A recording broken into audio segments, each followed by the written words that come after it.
Okay, what is going on, everybody? DSP here. Making sure my hat is in position. Yes, I remembered the hat this month. I know it's very important that I have it for Ask the King. This is episode 42. Wow, just think about that. Doing it monthly. Episode 42. I've been doing this for quite a long time. Today is April 17th, 2014. It's the first time I'm doing Ask the King in 2 months because I've been so busy with gameplay, especially last month. The month of March was absolutely out of control. And I'm back. And it's a crazy month for me. I'm now amidst planning a move that's going to be happening in the next 2 months. That's right. I'm moving out of Connecticut. I'm moving to just outside of the Seattle area of Washington.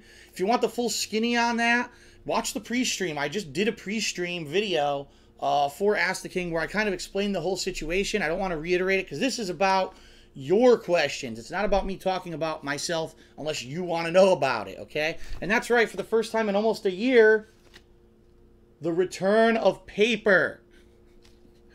Ooh, the return of paper to Ask the King. I finally fixed my printer, and I'm able to answer the questions right off of a piece of paper for the first time in ages.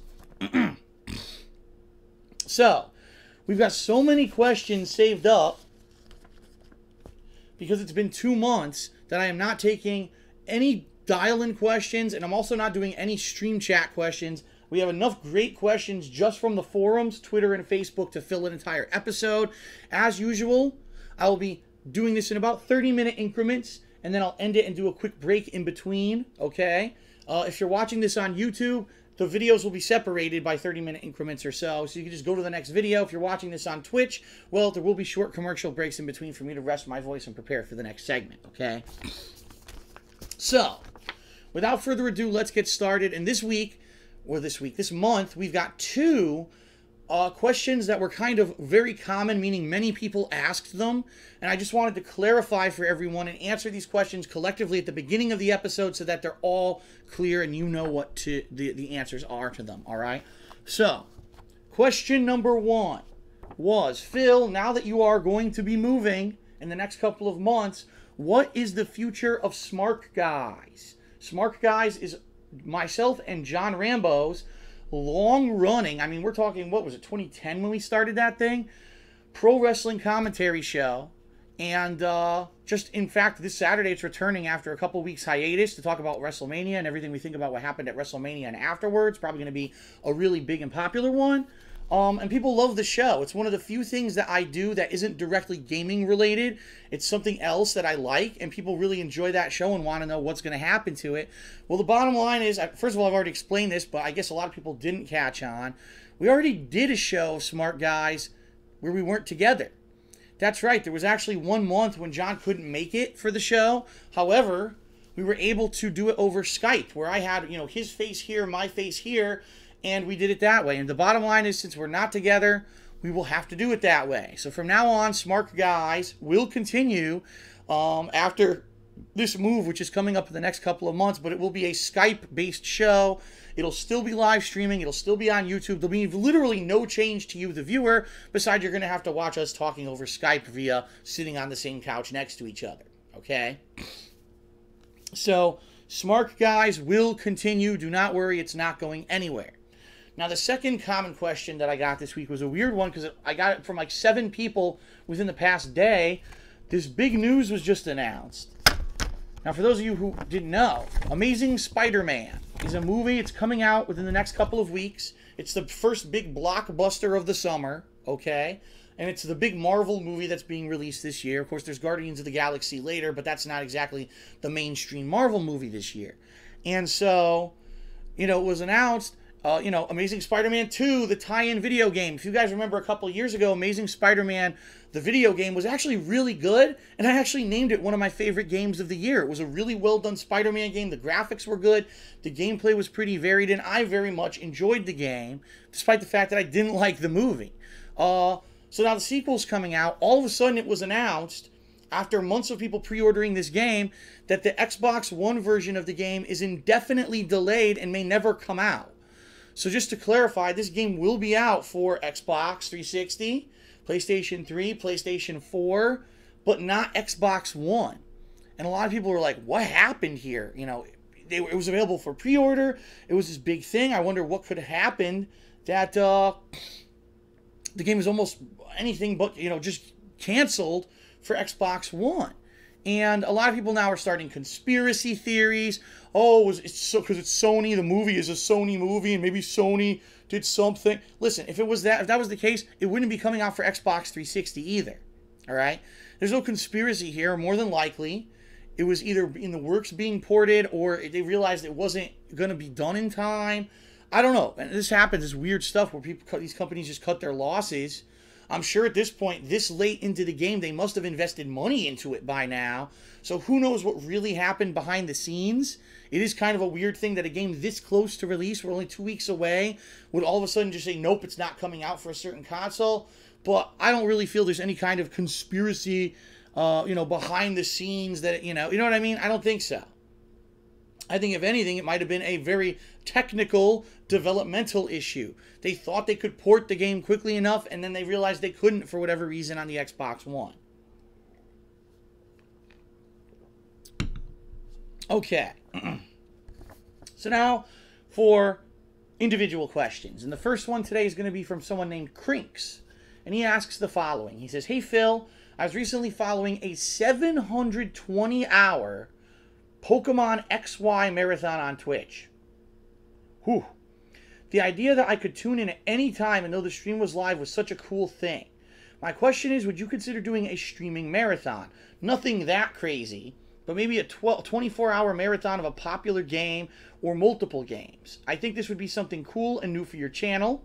Perhaps you could do this with John as a big send-off for Couch Co-op." Well, here's the thing. Typically, these guys that are doing marathons, okay? First of all, it's usually not one person. Not one person, I think, could play a game for 720 hours straight because you die of sleep deprivation. So it's obvious that this is what they were doing, that there were multiple people taking turns and such. And I think that's why Crinks kind of suggests something a little bit less ridiculous. Maybe what he's saying is, okay, instead of, do a 24-hour stream, okay, a one-day stream. Then I could see that's a lot more realistic. But at the same time, the question is, what would I play for 24 hours straight? You know what I mean? And if it was something like, oh, well, Phil, you're great at fighting games, so why don't you play Street Fighter for 2 hours, then Killer Instinct for 2 hours, and Injustice for 2 hours? I'll tell you why, because after about 6 hours, that's it. You know what I mean? After you play for that amount of time, you're done. You're dead. You're going to be tired as hell, and your competitive edge is going to be gone, and playing is going to be worthless. You're going to lose every match. Now, this guy also makes a good suggestion. Why don't you do Couch Co-op with John? Well, okay, John, first of all, I don't think wants to play anything for 24 hours straight. You know what I mean? Maybe he would be here for a shorter marathon, but what would we do? This is kind of what I was saying with this impending move, and a lot of people asking me, Phil, what's going to happen to the co-op that you do with John? The answer is, what was going to happen to the co-op I do with John anyway? Because the more you look at games these days, Couch Co-op is very quickly going away. With the exception of games like the Lego games or anything that Nintendo puts out, pretty much anything else that's coming out is all online co-op now, where there is no cooperative two-player on the same TV anymore. It's all over the internet. So, hey, if there's a game in the future that John and I both want to play and want to do co-op, we could do it over the internet, but the Couch Co-op is going to eventually go away anyway. Ideally, the people that do these crazy marathons are people who are doing it for a cause. I've seen a lot of people, 24 hours of this because it's for a charity event or something like that. Absolutely. That is something that's cool that down the line, I would very much, particularly consider doing. But right now, as you guys know, in Connecticut, I've got inconsistent internet, right? Problems with the internet constantly. When I do this streaming, I also archive it and upload it. I have no ability right now to upload while I stream because it affects the stream negatively. It makes it choppy. So right now, with the means that I have, I don't think it would be viable to work at all. I don't think it would work. But that doesn't mean that in the future, after this potential move, once I get a new company of internet, once I upgrade my equipment, yada, yada, yada, maybe this could be something that I do in the future. And in fact, I'll be honest with everyone. This is the God's honest truth. Last year, about midway through the year, I was planning on doing some kind of a charity drive for charity, and I called it off. And the honest answer, and I know that you guys, some people, oh, he's full of shit, whatever. I called it off because there was this huge negative movement towards me on YouTube. And I said, no one is going to want to attend a charity drive from some guy who everyone is attacking his character and his personal life and all this on YouTube right now. So I held it off, and I'm hoping that give it a couple years' time, that stupid nonsense will go away, and I'll be able to go back and actually have something legitimate that I can do. I really had the plans. I'm not even kidding you. I had a charity set up. I had things to go, and I said, I can't do it now. It would be completely wasted. And that's the other thing a lot of people don't realize. You really only got one good charity drive in you when you do stuff like this. After that, it's kind of like, oh, he's just doing the same thing again. The first one is always going to be the most important. It's always going to be the biggest. And so I didn't want to do it at a time when everything about me was negative and it probably wasn't going to have potential to be successful. So I am considering about possibly doing something very positive like that in the future, but let's see where it goes. Let's get to my new place, my new equipment set up. Let's get set up there and let's see what happens. All right. Okay. Next question is from Spearpoint666. And here's an interesting question. He says, hey, Phil, I hope I'm not beating a dead horse with this question, but I know that you once did an unboxing for a game called Dante's Inferno. That's a blast from the past. He says, I don't remember you ever playing it on YouTube. I was actually wondering if you did ever play it, but you never uploaded the footage. Are there any other games that you might have played that you never uploaded to YouTube? Thanks from a longtime fan. Well, Dante's Inferno was a unique situation because Dante's Inferno was a game that, and you know all the games that I've played over the years, how much gore has there been? How much violence, the swearing, sexuality, all that kind of stuff, right? But the second that there's nudity, it's almost like the world has ended. Oh my God. There's a video game with nudity in it, and it's on an American website named YouTube. That's it. Alert the fucking internet cops, contact, the censorship board. The world's ending because you saw a fucking nipple. You know what I mean? Unfortunately, Americans, or I should say, people that live in the United States, have this anti-nudity thing. I don't know what the fuck it is. What's it about? I don't know. It's out of control. But if you have nudity, even in a video game, they flip out. Now, we can have people's arms getting ripped off. You could shove arms up people's asses. You could say, titty twisting, motherfucking, butt fucking, sperm guzzling ass muncher. That's fine. But if I show a nipple, I'm going to jail. As stupid as that sounds, okay?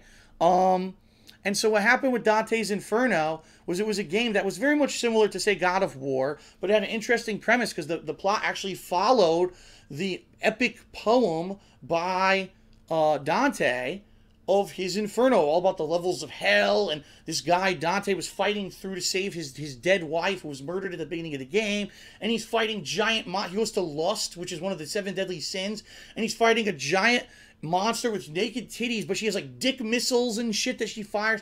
It's wild. It's out there, and it was actually a good game, but YouTube wouldn't allow it. I started uploading it, and immediately the first couple parts, oh my God, they ripped off his wife's top at the beginning of the game when they were murdering her. That's it. It's banned. And I got indecency claims against my account on YouTube years ago.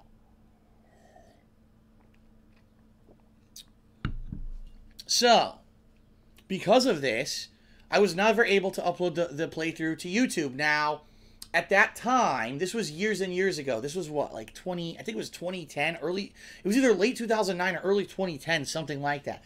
I was actually looking for other avenues, other places I could upload my videos to do this playthrough elsewhere. And at that point, I looked at Vimeo. I looked at like maybe 2 or 3 other businesses, right? And they were awful. You would try to upload videos and they would never process. They would error out. They would have 100 issues. And at that point, really, there was nothing that could even close to stand up to YouTube at all. And it got to the point where I just couldn't do it. I gave up. I said, I'm sorry, guys. I played this game. I have like half the game recorded, and I can't fucking upload it anywhere. YouTube won't allow it, and these other websites don't really work. Now, later on, I jumped onto Blip TV. If you guys remember, Blip TV was really the only viable solution for video sharing besides YouTube. And I even said, Blip TV is okay with nudity as long as you mark it as there's nudity in it. and so people who can't see the nudity, you know, aren't allowed to watch it if you're under the age of 18 or whatever. So I would have been able to do it on there, but then I got kicked off of Blip TV within a month and a half for bullshit. So really, there's no opportunity, there's never been an opportunity for me to play Dante's Inferno or record it and do a playthrough of it. So that's what happened. And he actually asked, were there any other forgotten games? I try to remember. I think in actuality, there were probably 1 to 2 games that over time, for whatever reason, I just couldn't upload. I remember, if you guys remember remember I was playing the Godfather Part 2. That was back in what? Holy shit, 2009. And I really enjoyed the game, but I had to stop playing it because I got, again, nudity, indecency flags on YouTube. So it is what it is, you know. For the most part, these days, I don't have that many problems. If there is nudity, I try to censor it. You know, previously, one of the things I remember is The Wolf Among Us episode 2. We were in a strip club with a girl who was topless, and I censored that. And so, you know, now those videos go up no problem on YouTube. One thing that I got away with was that South Park, the Stick of Truth playthrough, the part where there's animated balls and animated tits and animated everything, and YouTube's allowing it. As long as you say it's adult-oriented content and you flag it as such, YouTube allows it. So maybe in the future, when there's nudity in games, I could just do that. Flag it as an 18-plus video rather than have it just edited out. I don't know. But for now, nudity, still a big no-no. Shame on you.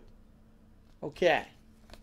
Next question is, hey, Phil, back in the day when you were buying toys, did you go for just the main characters of whatever series that you were going for?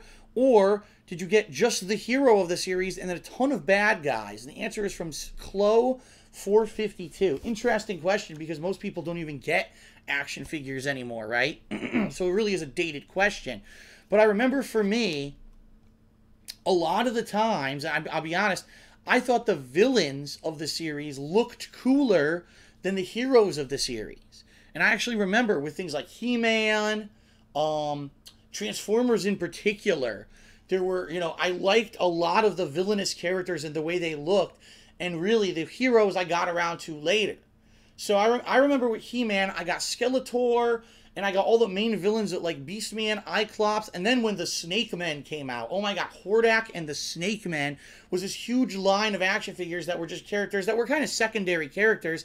They weren't big characters on the TV show or anything, but they looked awesome.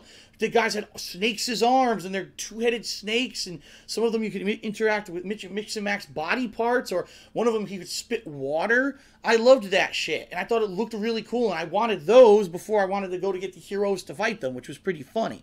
So for me, it was more about what looked cool, and what did I find to be more fun or attractive versus, oh, I need the big-name heroes and the big-name villains. It wasn't really like that for me. It was more about what I liked.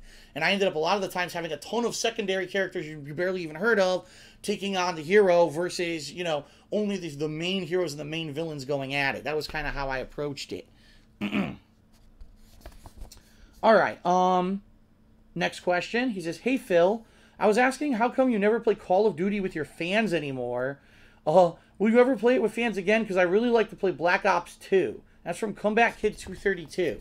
Well, here's the bottom line. First of all, once a new iteration of Call of Duty comes out, I always trade in the previous one, okay? I don't keep it around because I know that once the new one's out, most people jump ship to the new one, and not a lot of people play the old one. Now, in the case of Call of Duty Ghosts this past year, this was like the exception to the rule, because for the very first time, the consensus of people who bought Ghosts agree that Ghosts is horrible compared to Black Ops 2. I have friends who are staunch, hardcore Call of Duty players who are still playing Black Ops 2 because once they got Ghost, they hated it, and after like a month and a half, they said, fuck this, and they went back to the old game. And if anything, it just goes to show that that series is now burnt out. It's enough is enough. It's time to move on and try to do something different. And they tried to do something different with Ghost and failed miserably, so that series needs to either really dramatically get better or just go away. But the bottom line is that Black Ops 2 I did enjoy. I enjoyed playing it with fans, but I don't own it anymore. I don't have it anymore, okay? And, you know, I traded it in expecting Ghosts to be good. Ghost was no good, and I traded in Ghosts. So I no longer even own a Call of Duty game. So no, I wouldn't be able to do any more fan appreciation with the fans. In the past, I would keep that game because I liked it so much, and I would play it over the course of the year. It seems like these past couple of years have been the exception to the rule because they're just not very good. Okay? If they change their ways, if the next Call of Duty ends up being amazing, yeah, I'll keep the game, and by all means, I'll do fan appreciation from time to time. But right now, there's just really no reason to because I don't like it. Okay? Next question. This is an interesting one. This one is funny because the person was afraid of asking it. They thought I would be insulted. But you guys know how honest of a person I am. Why would I be insulted? All right, so here's the question. This is from BB24, and BB asks the following. Are you concerned about hair loss at the top corners of your forehead? Any chance of using Rogaine or possibly other hair growing products? Or perhaps you have enough self-confidence and you'll just leave the fertilizers to vegetables? I hope you're not offended. I ask this because you seem to care about your hair, as any sane person would care about their appearance or outlook, especially a presentable figure like you who's on camera every day. And then he says, thanks, a fan from China, in particular Hong Kong. Wow, a question from a Hong Kong fan. That's pretty neat. And here's the thing. Look. Oh, no. Oh, I don't want to show you this. My head's exposed in every video every day. Yeah, my hair's screwed up at the side of my head. I know that right here, my hairline is every year goes up a little bit more and I lose a little bit more. It happens when you get old. If anything, I'm grateful, and here's why. I have two uncles who both went bald in their 20s. I shit you not. My mother's I'm sorry, not two uncles, two cousins is what I meant to say. My mother's brother is bald. His two sons were bald in their 20s. So I could have lost all this hair in my 20s. I could have been completely bald. There's nothing wrong with being bald, but let's face it, it's annoying if you have your hair that's going away, and you know what I mean? I think that at least I'm not losing my hair at such a rapid pace that I have to worry about stuff like, oh my God, I need Rogaine or something like that at this point in my life, okay? In 5 years' time, it could dramatically change, and I might. I know for a fact I have a light patch of hair right here at the top of my head. You guys have seen it in certain videos where sometimes it shows that there's not a lot of hair there. It's not as thick as the rest of my head. And right here, my hairline is receding. Yes, you know what this is from? I'll be honest with everyone. When I was a kid, my hairdo was right here where the hairline is receding. Or I'm sorry, right here where the hairline is receding. I would comb my hair to the side. It was a side combing. And because of the combing, it would pull the hairs out, and it actually wore down my hairline, and that's why I have that. If I had always brushed my hair back my whole life, I probably wouldn't have as bad of a receding hairline, but it is what it is. It exists, right?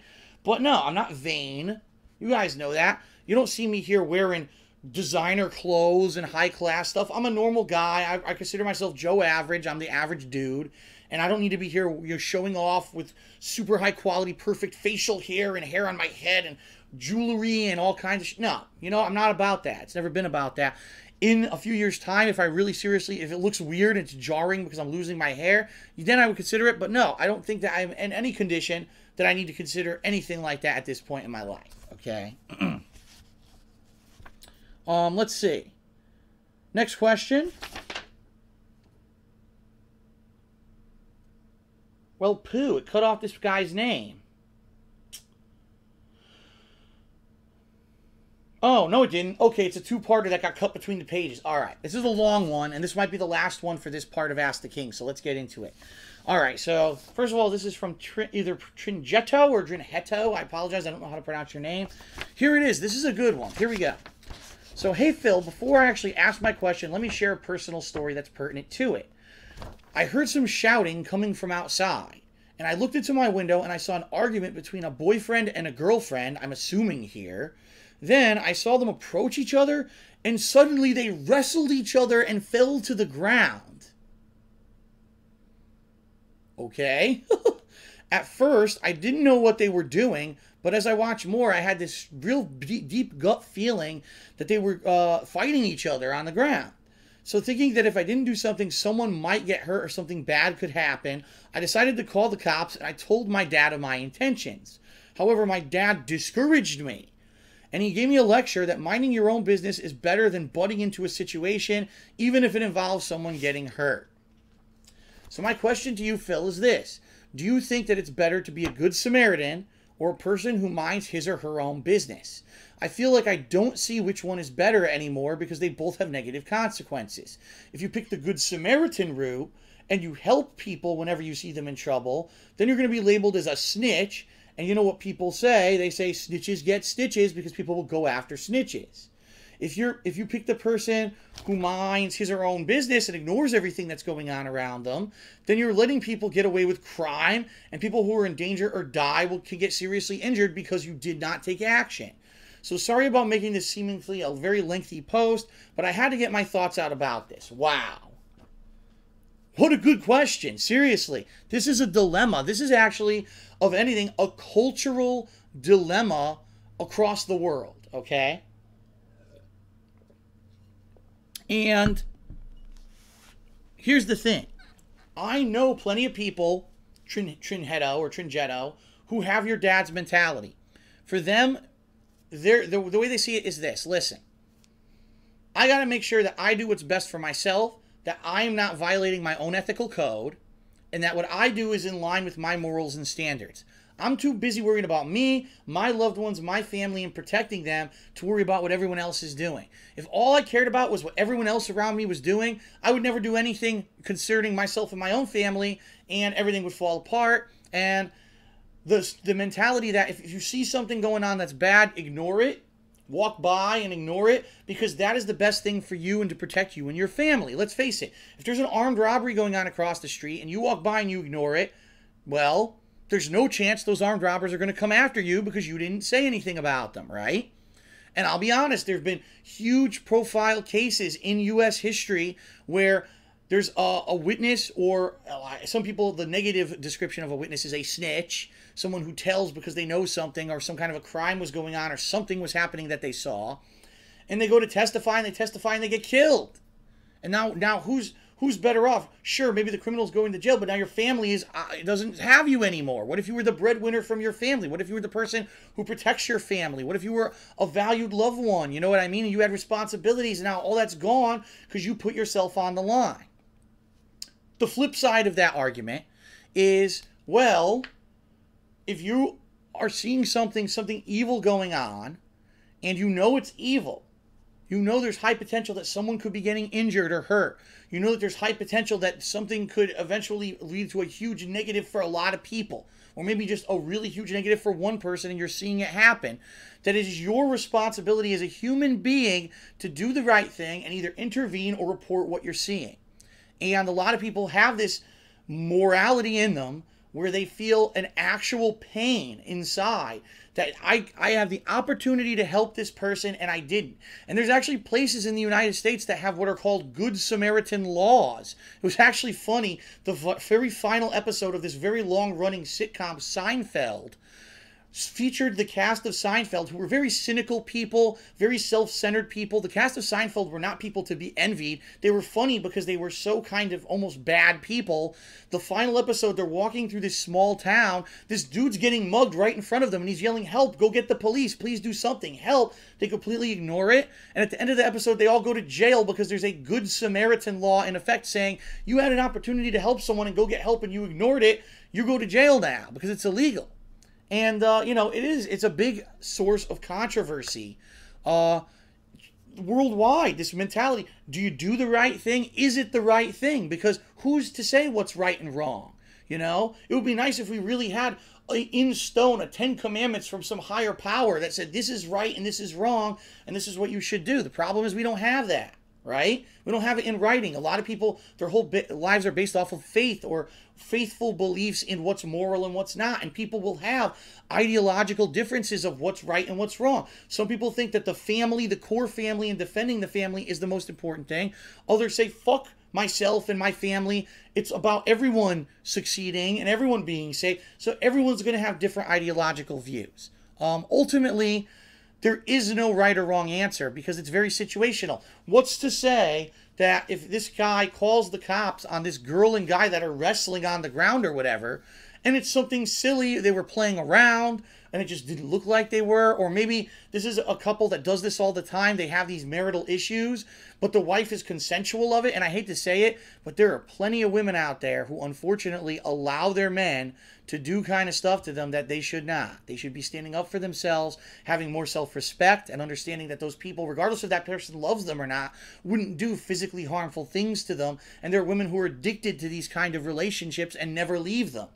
And so maybe he would have called the cops and it was something bad, but nothing would have ever come of it because she won't press charges. And so the couple stays together. Oh, and by the way, they find out that you're the one that called the cops, and now the guy's nuts, so he comes after you. So I could see both sides of the coin. You know what I mean? You could have saved that girl's life, or you could have completely screwed the situation up and now you're in trouble too. There's no right or wrong answer. And ultimately what you need to do has to be based off of your own morality and your own code. Are you going to sleep well at night tonight knowing that you saw something and you ignored it, right? And you now feel this overwhelming guilt that you should have done something to help. Maybe you don't. Maybe you do. You know, and again, ultimately, you don't know what's wrong or right. You don't know what was really happening, so you don't know what the actual right answer is. No one's going to actually know that, but sometimes in life you take chances, sometimes you don't. Everything in moderation, right? The other thing is there's these gung-ho people. Everything they see, I got to call the cops, I got to report this guy's up to no good, whatever. And these are people who, 9 times out of 10, the stuff that they're seeing is perfectly normal. They're the ones who cry wolf, you know what I mean? And that's the other thing. Anything taken to an extreme is going to be wrong. So really, it's a case-by-case basis. It's based off of your own morality. It's based off of your own belief system. And it's also based on the situation. Sure, if the guy has a knife and he's stabbing the woman in the chest, then maybe you should say something, because that's not as much of a gray area as to people maybe smacking each other around or fighting or rolling around in the alley. That's a little different than you definitively seeing bloody murder. Okay? But I wish I had a concrete answer. There is no concrete answer. You got to do what you think is right. And ultimately, as long as you're okay with what you did and you stood behind it morally, then no matter what the outcome is, you did the right thing, right? Okay. All right. So that is it for part 1 of Ask the King episode 42. I'm going to take a short break now. If you're watching on YouTube, you can jump right ahead to the next part. If you're watching on Twitch, I'm going to take a short commercial break and I'll be back after resting my voice and preparing for the next part. So don't go anywhere. I shall return shortly.